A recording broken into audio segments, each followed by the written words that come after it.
All rise, veuillez vous lever.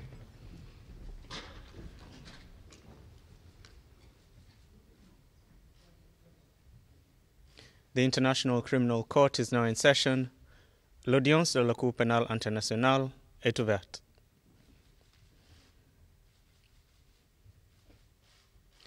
Please be seated. Veuillez vous asseoir. Bonjour, madame et monsieur. Dans la salle de... I must take away my English. Je dois enlever l'anglais. D'audience dans la galerie publique et à tous ceux qui suivent le procès dans les médias. La première chose à faire est l'introduction des membres des équipes, des partis et des participants. Je commence par le bureau de procureur, s'il vous plaît.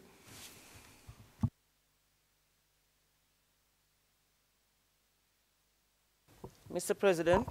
Madame Bensouda, Monsieur le Président, Mesdames et Messieurs, le bureau du procureur est représenté aujourd'hui par Monsieur Eric MacDonald, Madame Mélissa Pack, Monsieur Alexis Demirjian, Madame Christina Varga, Madame Yasmine Chubin, Madame Maria Berdenikova, Madame Claire Anderson,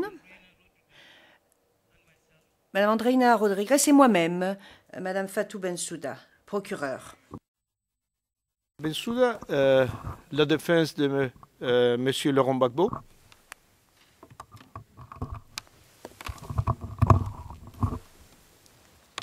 Bonjour Monsieur le Président.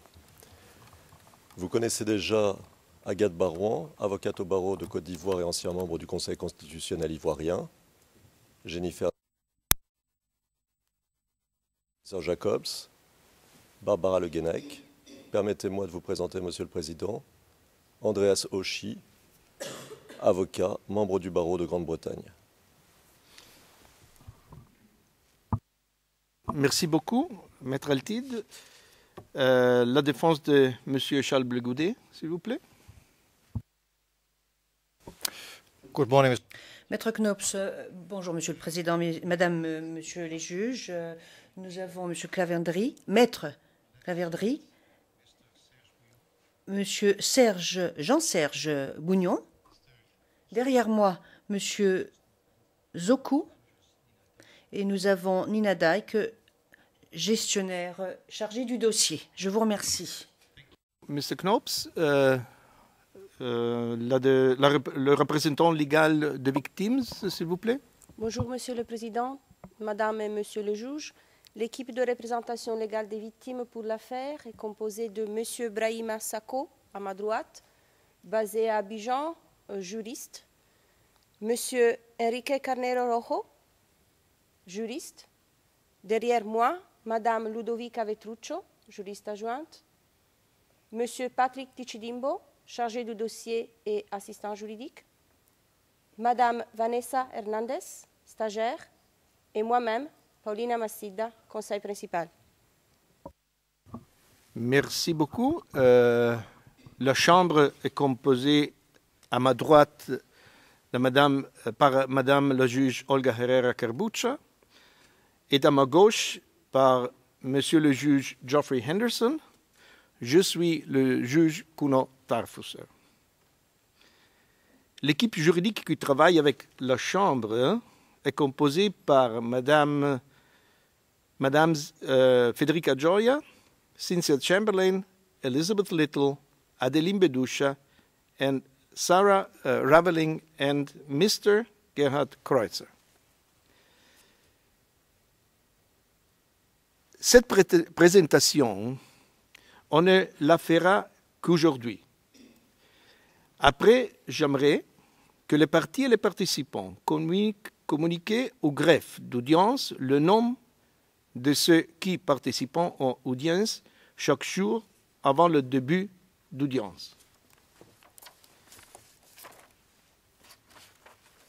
Maintenant, et avant d'ouvrir le procès, je voudrais dire deux choses. Une personnelle, l'autre plus générale. La question personnelle. Je regrette ne pas être dans la condition de conduire le procès dans la langue française. Je le comprends un petit peu, je peux la lire un petit peu, mais suffisamment, mais conduire un procès et maîtriser la terminologie juridique assez technique est une autre chose. Ma collègue, Madame la juge Herrera Kerbucha, est aussi francophone. Monsieur le juge Geoffrey Henderson, il est dans la même situation que moi.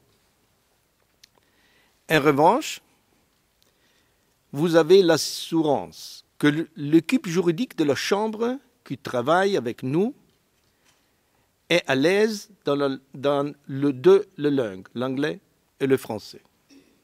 De plus, nous avons des interprètes excellents. La conséquence de cela est que je conduirai le procès en anglais et que je vous demande de toujours parler doucement pour faciliter une interprétation correcte et complète. La deuxième question plus générale, c'est un procès pénal, pas une manifestation politique, pas un jeu où une partie veut prévaloir sur l'autre. Il n'est pas du tout un procès à la Côte d'Ivoire ou même au peuple ivoirien, mais à deux personnes accusées par le bureau des procureurs de crime. La tâche de cette chambre est de vérifier, sur la base de preuves que les parties et les participants soumettront à la Chambre pour son évaluation, si les charges formulées par le bureau des procureurs sont bien fondées ou pas. Je peux assurer tout le monde, aussi de la part de mes collègues, que la Chambre évaluera toutes les preuves en toute impartialité et en toute conscience et sera guidée uniquement par la loi. Et que la Chambre ne permettra pas l'instrumentalisation aux fins politiques de ce procès.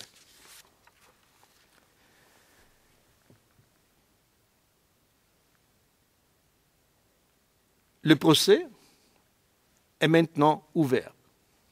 The trial is now opened. Maintenant, et conformément à l'article 64.8a du statut du Rome, j'invite le greffier d'audience à donner lecture au chef d'accusation en langue française. Monsieur le greffier d'audience, vous avez la parole. Merci, Monsieur le Président. Bonjour à tous et à toutes. Je vais procéder à la lecture des charges telles que confirmées dans les décisions relatives à la confirmation des charges portées contre M. Laurent Gbagbo et contre M. Blé Goudé dans les décisions de la Chambre préliminaire du 12 juin 2014 et du 11 décembre 2014, respectivement. Ce sont les traductions officielles en français que je vais lire. la section 4 de chaque décision.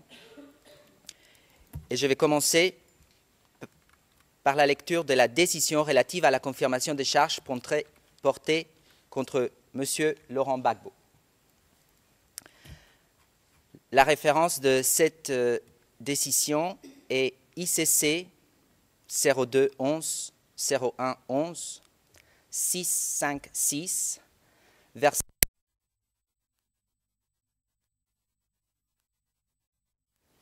paragraphe 266 et suivant.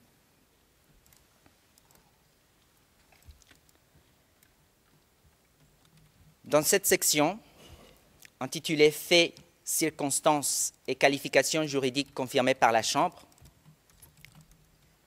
la Chambre conclut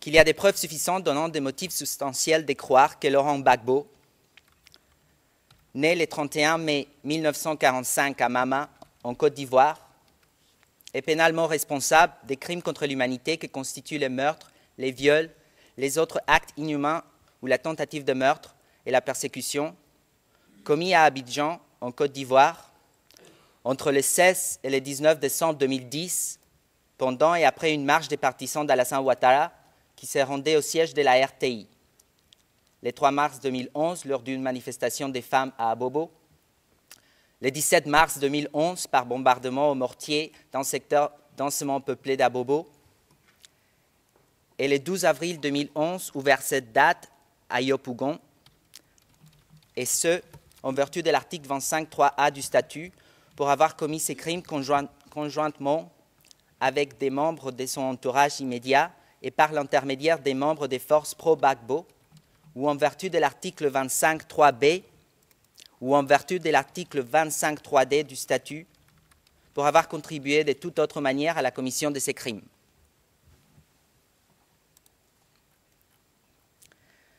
Premièrement, faits et circonstances décrits dans les charges et confirmés par la Chambre. Les faits et circonstances décrits par les procureurs dans les charges portées à l'encontre de Laurent Gbagbo, entre parenthèses, section 9 du document amendé des notifications des charges, et confirmés par la Chambre en application de l'article 61.7a du statut sont les suivants.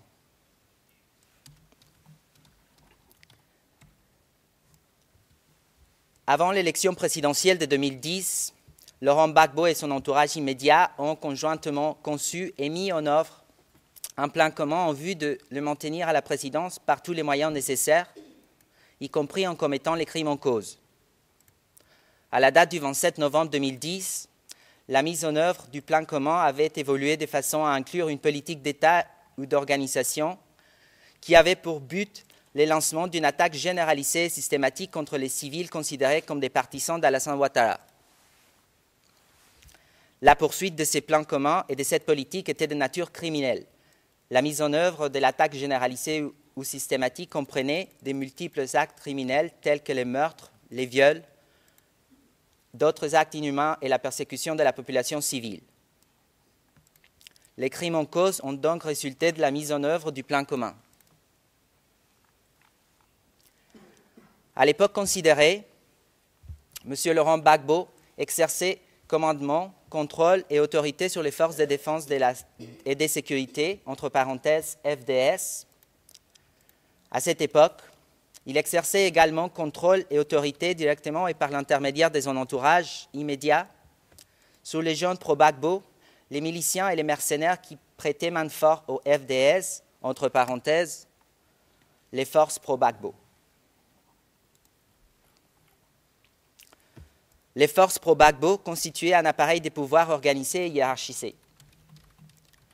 Du fait de leur position d'autorité et des contributions qu'ils apportaient au plan commun et à la politique, Laurent Gbagbo et son entourage immédiat pouvaient se servir de ces forces pour mettre en œuvre le plan et la politique en commettant les crimes en cause. Entre le 16 décembre 2010 et le 12 avril 2011, ou vers cette date, des forces pro-Gbagbo ont tué au moins 160 personnes lors des 4 événements ci-après. A.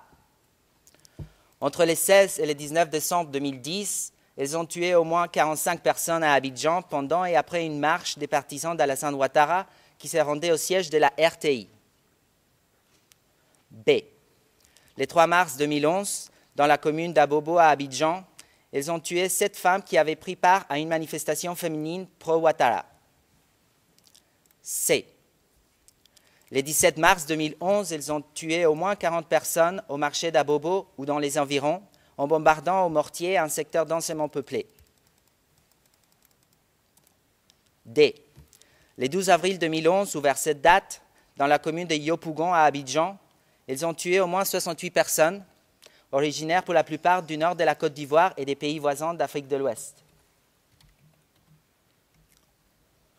Entre le 16 décembre 2010 et le 12 avril 2011, ou vers cette date, des forces pro-Gbagbo ont violé au moins 38 femmes et filles lors des 2 événements ci-après.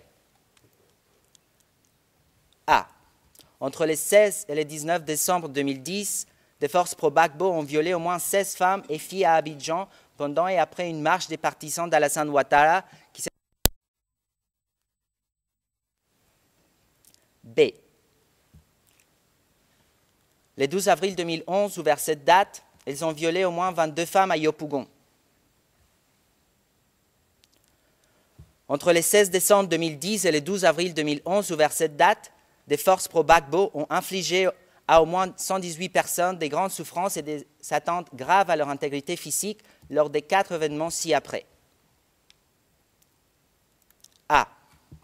Entre le 16 et le 19 décembre 2010, ils ont blessé au moins 54 personnes à Abidjan pendant et après une marche des partisans d'Alassane Ouattara qui s'est rendue au siège de la RTI. Le 3 mars 2011, à Abobo, ils ont blessé au moins 3 personnes qui avaient pris part à une manifestation des femmes pro-Ouattara. C.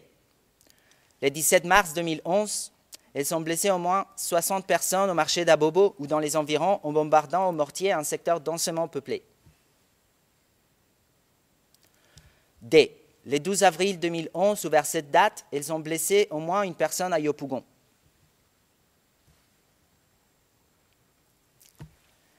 Les crimes en cause ont été commis pour des motifs d'ordre politique, national, ethnique ou religieux. Les victimes de ces crimes ont été prises pour cible parce qu'elles étaient considérées comme des membres de groupes politiques d'Alassane Ouattara ou des partisans de ces derniers, ou parce qu'elles vivaient dans des quartiers d'Abidjan perçus comme des bastions de celui-ci.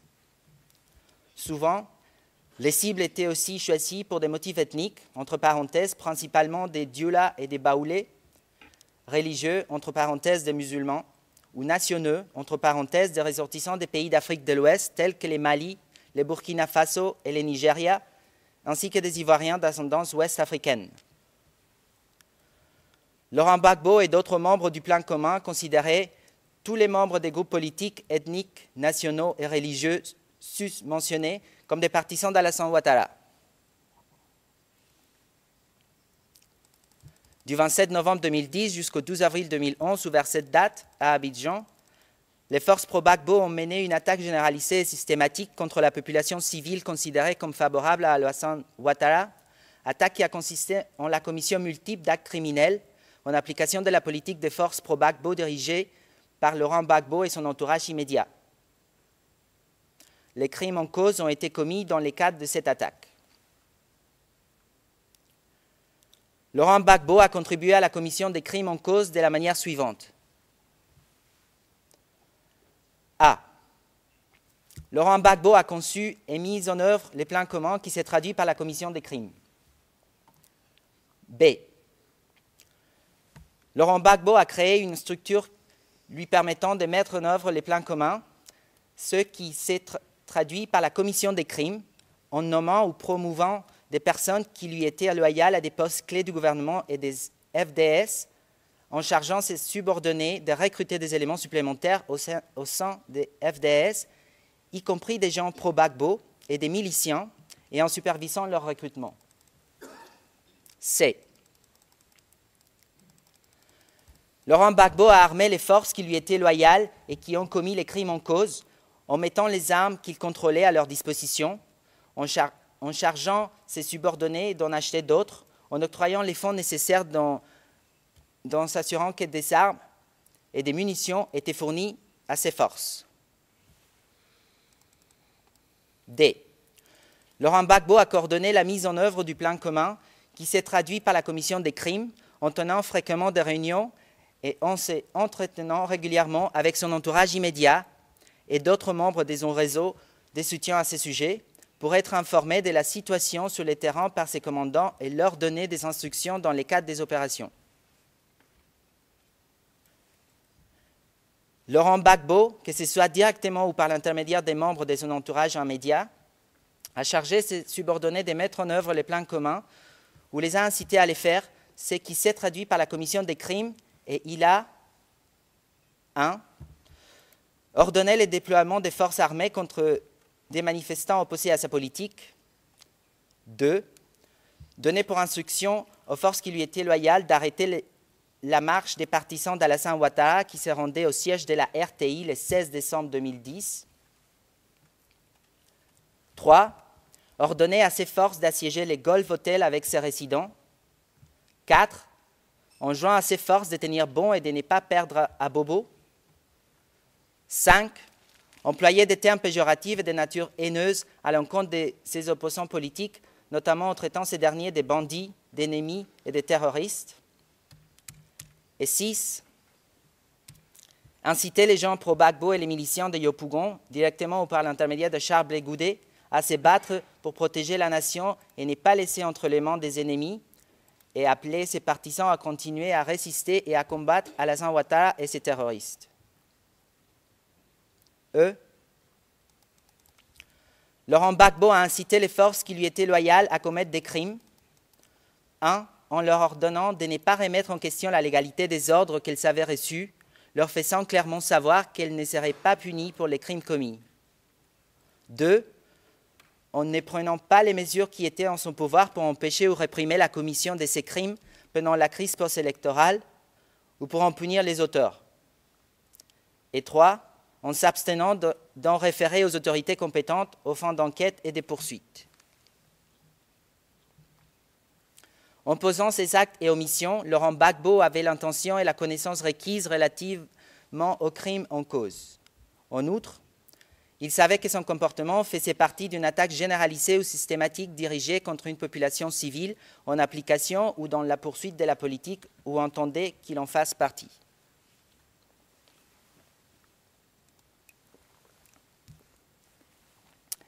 Deuxièmement, qualification juridique de fait. La qualification juridique des faits décrite par les procureurs dans les charges portées à l'encontre de M. Laurent Gbagbo, entre parenthèses, section 9 du document amendé des notifications des charges, et qui ont été confirmées par la Chambre en application de l'article 61.7a du statut est la suivante.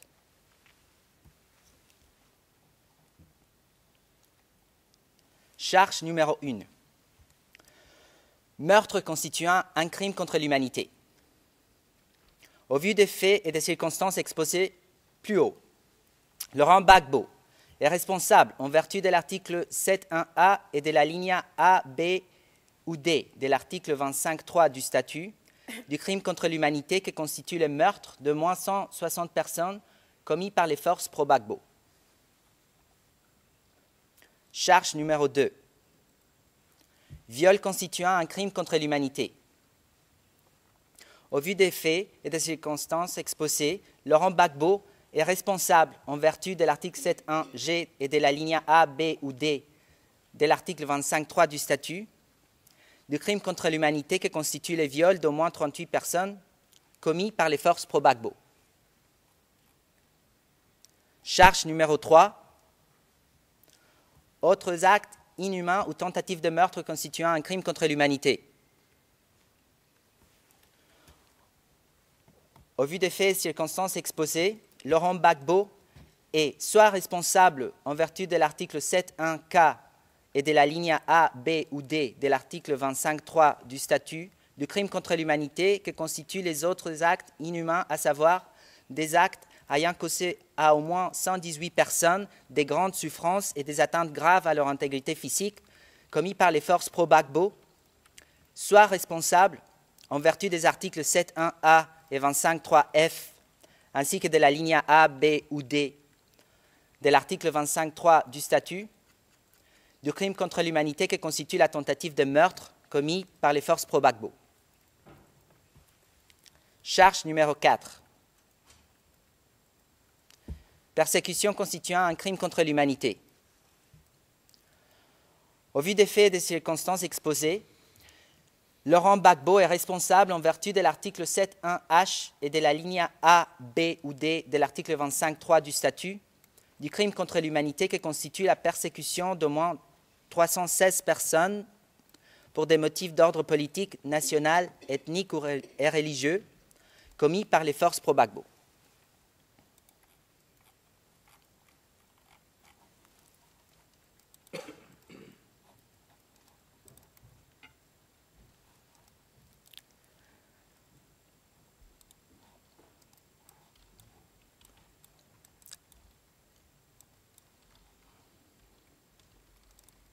Je vais à présent lire la traduction officielle en français de la décision sur la confirmation des charges portées contre M. Charles Blé Goudet. La référence de cette décision est ICC 0211 0211 1 du 11 décembre 2014. Section 4. Faits, circonstances et qualifications juridiques confirmées par la Chambre.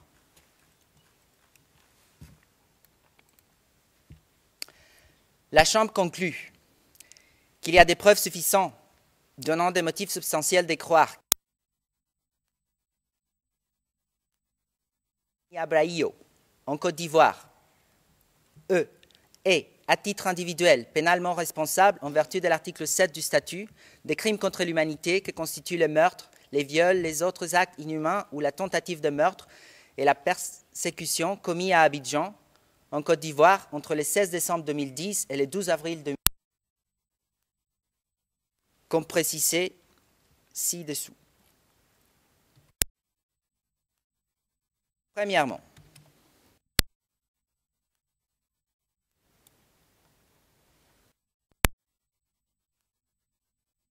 dans les charges est confirmé par la Chambre. Les faits et circonstances décrits par les procureurs dans les charges portées à l'encontre de Charles Blé Goudet, entre parenthèses, section 9 du document de notification des charges, est confirmé par la Chambre en application de l'article 61.7a du statut, sont les suivants.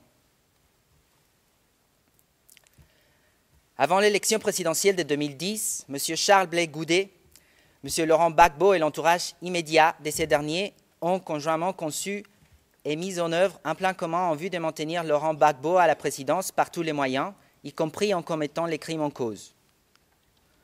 À la date du 27 novembre 2010, la mise en œuvre du plan commun avait évolué de façon à inclure une politique d'État ou d'organisation qui avait pour but le lancement d'une attaque généralisée et systématique contre les civils considérés comme des partisans d'Alassane Ouattara. La poursuite du plan commun et de la politique en question était de nature criminelle. La mise en œuvre de cette attaque généralisée ou systématique comprenait de multiples actes criminels tels que les meurtres, les viols, d'autres actes inhumains et la persécution de la population civile. Les crimes en cause ont donc résulté de la mise en œuvre du plan commun.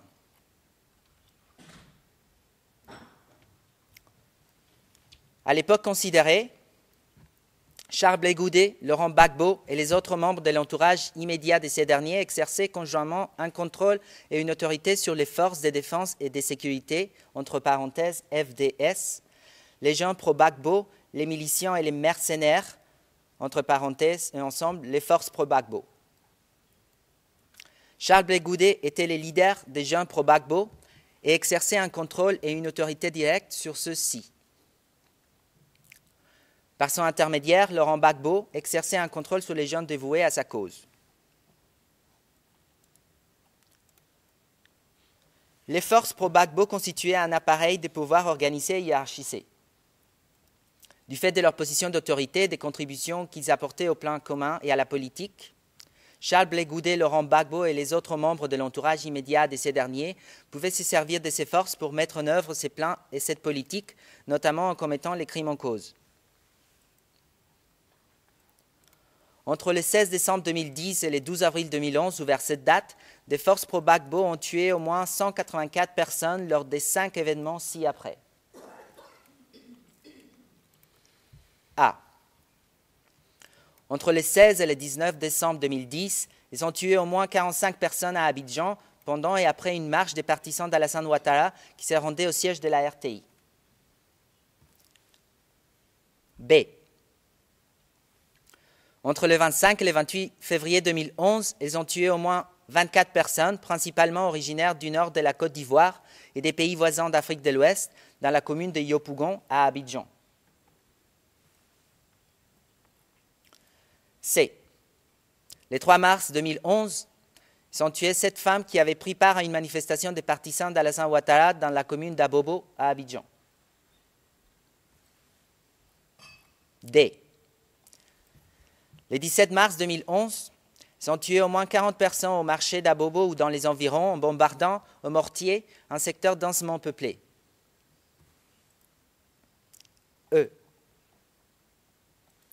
Le 12 avril 2011, ou vers cette date, dans la commune de Yopougon, à Abidjan, ils ont tué au moins 68 personnes originaires pour la plupart du nord de la Côte d'Ivoire et des pays voisins d'Afrique de l'Ouest. Entre le 16 décembre 2010 et le 12 avril 2011, ou vers cette date, des forces pro-Gbagbo ont violé au moins 38 femmes et filles lors des 2 événements ci-après. A. Entre le 16 et le 19 décembre 2010, des forces pro-Gbagbo ont violé au moins 16 femmes et filles à Abidjan pendant et après une marche des partisans d'Alassane Ouattara qui se rendaient au siège de la RTI. B. Le 12 avril 2011, ou vers cette date, ils ont violé au moins 22 femmes à Yopougon. Entre le 16 décembre 2010 et le 12 avril 2011, ou vers cette date, des forces pro-Gbagbo ont infligé à au moins 126 personnes des grandes souffrances et des atteintes graves à leur intégrité physique lors des 5 événements ci-après. A. Entre le 16 et le 19 décembre 2010, ils ont blessé au moins 54 personnes à Abidjan pendant et après une marche des partisans d'Alassane Ouattara qui se rendaient au siège de la RTI. B. Entre le 25 et le 28 février 2011, ils ont blessé au moins 7 personnes dans la commune de Yopougon à Abidjan. C. Le 3 mars 2011, à Abobo, ils ont blessé au moins 3 personnes qui avaient pris part à une manifestation des femmes pro-Ouattara. D. Le 17 mars 2011, ils ont blessé au moins 60 personnes au marché d'Abobo ou dans les environs en bombardant au mortier un secteur densément peuplé. E. Le 12 avril 2011, ou vers cette date, ils ont blessé au moins 2 personnes à Yopougon. Les crimes en cause ont été commis pour des motifs d'ordre politique, national, ethnique ou religieux. Les victimes de ces crimes ont été prises pour cible parce qu'elles étaient considérées comme des membres des groupes politiques d'Alassane Ouattara ou des partisans de ces derniers, ou parce qu'elles vivaient dans des quartiers d'Abidjan perçus comme des bastions de celui-ci. En outre, les cibles étaient souvent choisies pour des motifs ethniques, entre parenthèses principalement des Dioula et des Baoulés, religieux, entre parenthèses des musulmans, ou nationaux, entre parenthèses des ressortissants des pays d'Afrique de l'Ouest tels que les Mali, les Burkina Faso ou les Nigeria, ainsi que des Ivoiriens d'ascendance ouest-africaine. Charles Blé Goudet, Laurent Gbagbo et les autres participants au plan commun considéraient les membres des groupes politiques, ethniques, nationaux et religieux sus-mentionnés comme des partisans d'Alassane Ouattara. Du 27 novembre 2010 jusqu'au 12 avril 2011, ou vers cette date, à Abidjan, les forces pro-Gbagbo ont mené une attaque généralisée et systématique contre la population civile considérée comme favorable à Alassane Ouattara. Attaque qui a consisté en la commission multiple d'actes criminels, en application de la politique des forces pro-Gbagbo dirigée par Laurent Gbagbo et son entourage immédiat, y compris Charles Blé Goudet. Les crimes en cause ont été commis dans le cadre de cette attaque. Charles Blé Goudet a contribué à la commission des crimes en cause de la manière suivante. A. Charles Blé Goudet a participé à la conception et à la mise en œuvre du plan commun qui s'est traduit par la commission des crimes en cause.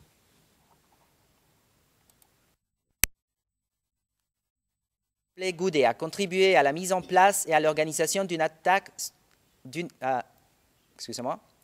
Charles Blé Goudet a contribué à la mise en place et à l'organisation d'une structure qui a permis l'exécution du plan commun conduisant à la commission des crimes. Charles Blé Goudet, premièrement, a galvanisé les gens pour assurer qu'ils lui portaient allégeance et exécutent ses instructions. 2. A assuré, grâce à son autorité, la cohésion des actions parmi les groupes des gens pro-Gbagbo. 3. A servi d'intermédiaire essentiel entre Laurent Gbagbo et les gens pro-Gbagbo. 4. A organisé la transmission d'instructions par divers moyens de communication. 5.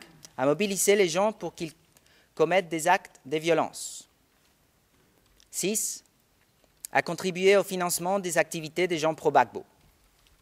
7. A joué un rôle essentiel dans le recrutement et l'enrôlement des gens pro-Gbagbo dans les effectifs des FDS. 8. A fourni un appui à la formation militaire et à l'armement des gens pro-Gbagbo. 9. A contribué au recrutement des mercenaires pro-Gbagbo. Et 10. A soutenu et encouragé la coopération entre les gens pro-Gbagbo, les milices et les FDS. C.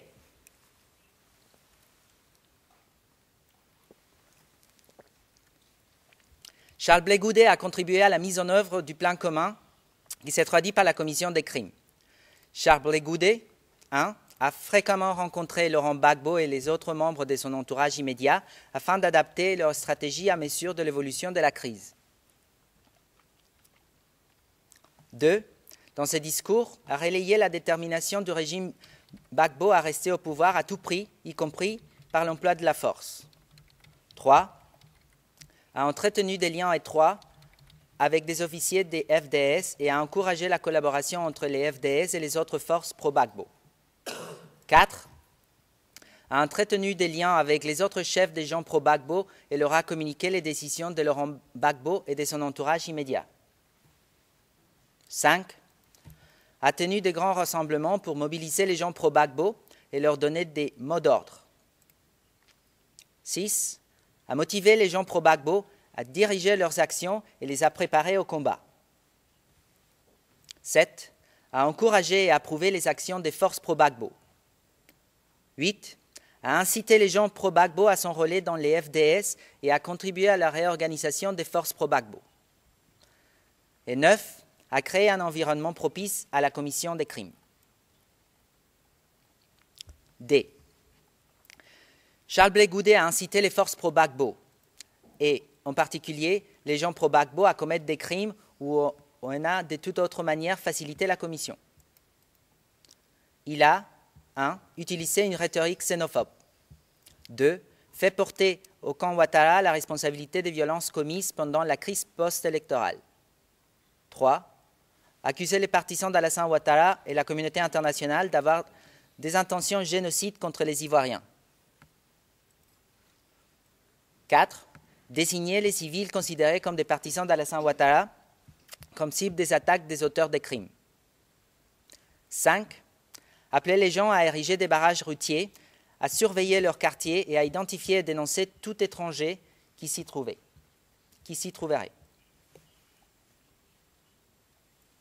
6. Féliciter les gens pro-Gbagbo pour leurs actions et leur a demandé de continuer à lutter pour Laurent Gbagbo et pour défendre la population contre les rebelles. 7. Légitimer les actions des gens pro-Gbagbo. 8.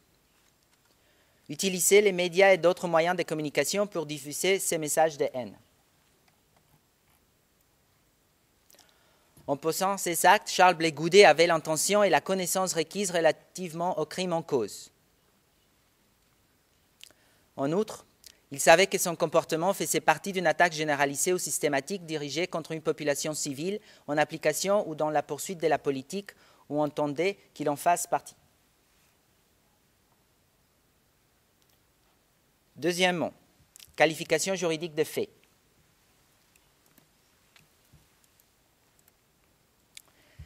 La qualification juridique de fait décrite par les procureurs dans les charges portées à l'encontre de Charles Blé Goudet, entre parenthèses section 9 du document de notification des charges, et qui ont été confirmées par la Chambre en application de l'article 61.7a du statut est la suivante.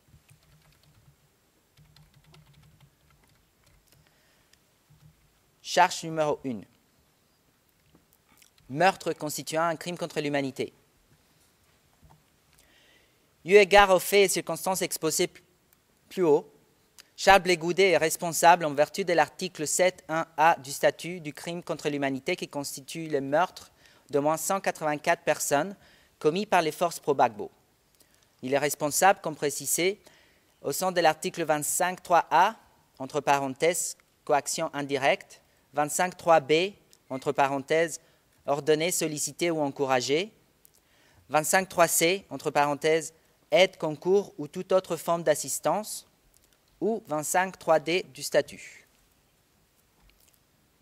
Au sens de la ligne A, B, C ou D de l'article 25.3 du statut, du crime contre l'humanité qui constitue le meurtre d'au moins 92 personnes commis entre le 25 et le 28 février 2011 et le 12 avril 2011, ou vers cette date, dans la commune de Yopougon à Abidjan.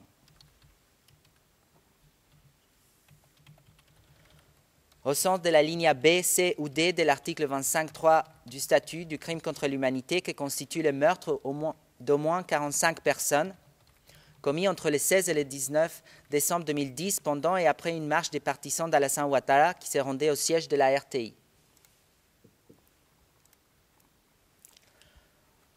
Au sens de la ligne C ou D de l'article 25.3 du statut du crime contre l'humanité qui constitue le meurtre d'au moins 47 personnes commis le 3 mars 2011 dans le contexte d'une manifestation des femmes pro-Ouattara dans la commune d'Abobo et le 17 mars 2011 au marché d'Abobo ou dans les environs, en bombardant au mortier un secteur densément peuplé. Charge numéro 2. Viol constituant un crime contre l'humanité. Eu égard aux faits et circonstances exposés, Charles Blé Goudet est responsable en vertu de l'article 7.1g du statut du crime contre l'humanité qui constitue le viol d'au moins 38 personnes commis par les forces pro-Gbagbo. Il est responsable au sens de l'article 25.3a, entre parenthèses, coaction indirecte, 25.3b, entre parenthèses, ordonner, solliciter ou encourager, 25.3c, entre parenthèses, aide, concours ou toute autre forme d'assistance, ou 25.3d du statut.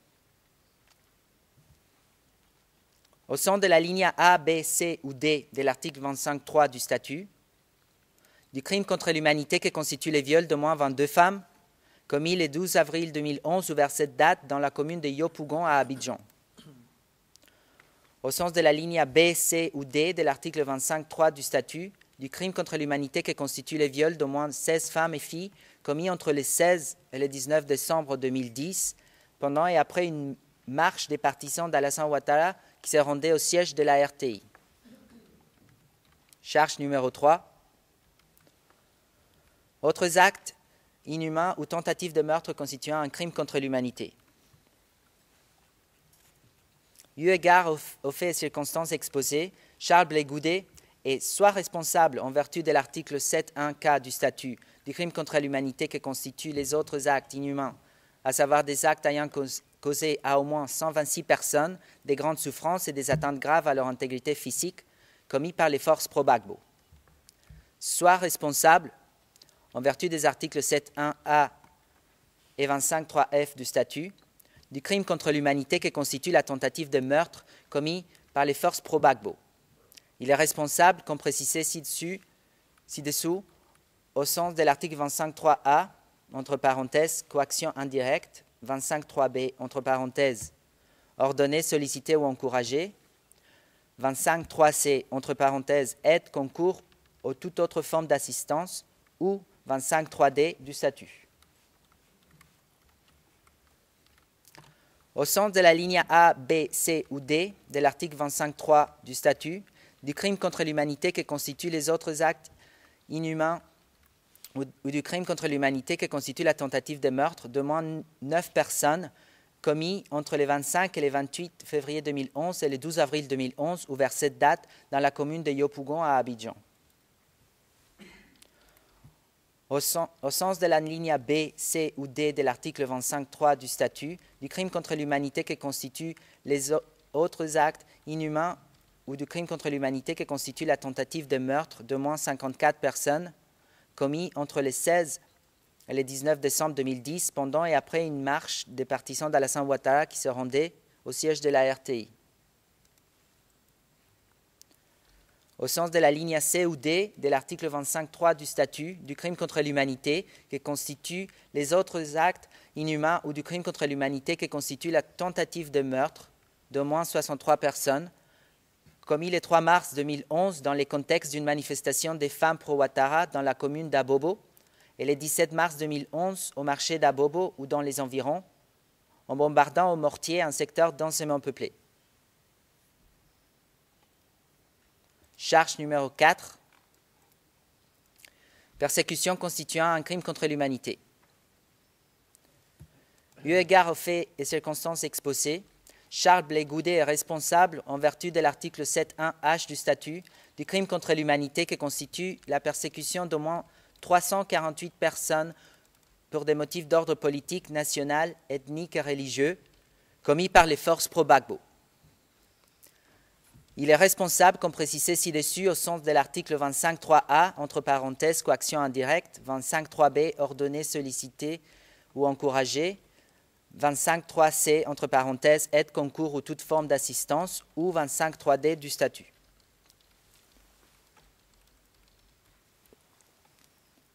Au sens de la ligne A, B, C ou D de l'article 25.3 du statut, du crime contre l'humanité qui constitue la persécution d'au moins 123 personnes, commis entre le 25 et le 28 février 2011 et le 12 avril 2011 ou vers cette date dans la commune de Yopougon à Abidjan. Au sens de la ligne B, C ou D de l'article 25.3 du statut, du crime contre l'humanité qui constitue la persécution d'au moins 115 personnes, commis entre le 16 et le 19 décembre 2010 pendant et après une marche des partisans d'Alassane Ouattara qui se rendaient au siège de la RTI. Au sens de la ligne C ou D de l'article 25.3 du statut, du crime contre l'humanité qui constitue la persécution d'au moins 110 personnes commis le 3 mars 2011 dans le contexte d'une manifestation des femmes pro-Ouattara dans la commune d'Abobo et le 17 mars 2011 au marché d'Abobo ou dans les environs, en bombardant au mortier un secteur densément peuplé.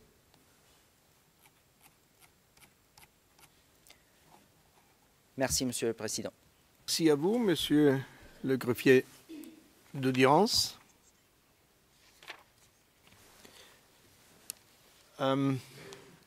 Maintenant, après la lecture du chef d'accusation, et conformément à l'article 64.8a du statut du Rome, c'est à la Chambre de demander aux accusés s'ils ont bien compris les charges. Monsieur Laurent Gbagbo, comprenez-vous la nature des charges?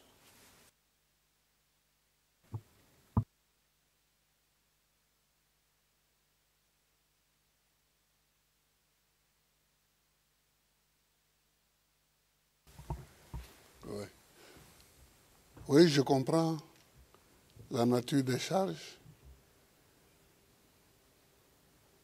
Merci beaucoup, Monsieur Gbagbo. Oui. Monsieur Charles Blé Goudet, comprenez-vous la nature des charges?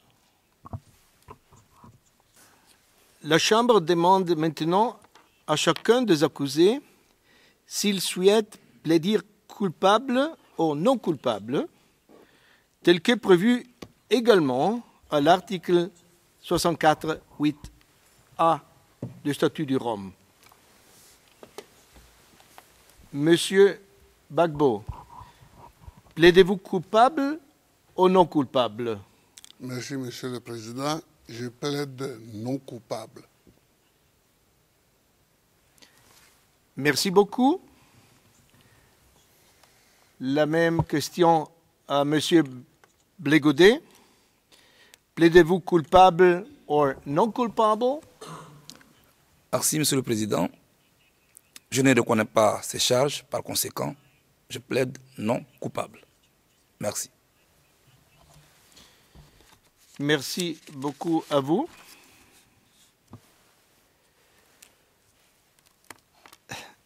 Conformément à la règle